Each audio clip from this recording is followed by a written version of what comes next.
Ahead of the new parliament starting, the government's jacked up pressure on Labor to pass spending cuts the ALP indicated it would accept during the campaign. They'll be bundled into a so-called budget omnibus bill. Today, Bill Shorten again outlined Labor's own cuts as laid out during the campaign. The axing of negative gearing and capital gains tax incentives, changes to vocational education, hiking tobacco tax further and axing rebates for alternative therapies. We're prepared to put the national interest ahead of our political interest. And if the government supports our measures, you won't hear me jeering about the backflips and the backdowns. I'll be there to vote for these changes for the good of the country. So what we're asking him to do is to be true to his word. Now, what I understand he's asking us to do is to support tax increases that we have always opposed. You can see there's a very big difference. A sentiment echoed by the Finance Minister when he sat down with 7:30. Well, obviously, we will look at any sensible suggestions for spending reductions. I mean, what we've noted is that today in his speech, Bill Shorten continued with a lot of pre-election rhetoric.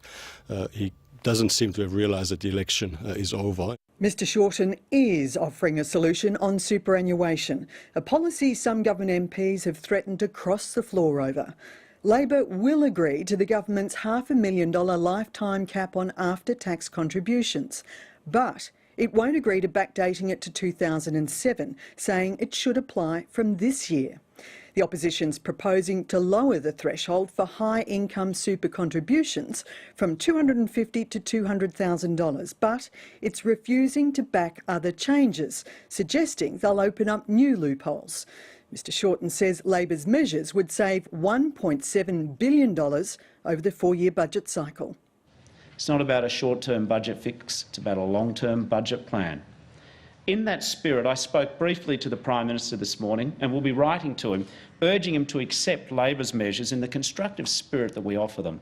What Bill Shorten did today was just demonstrate that Labor looks at people's superannuation as a piggy bank.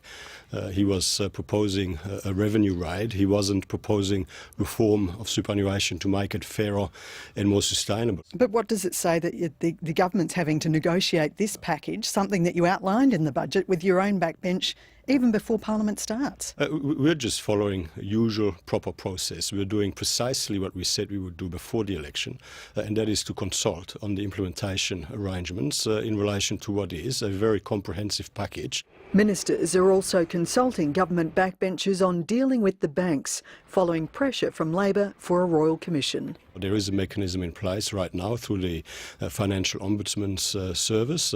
We are open to consider whether they are wise to improve the current arrangements. I mean, we haven't reached any landing point here, but we're open to pursue the conversation. It's a conversation that has a long way to run.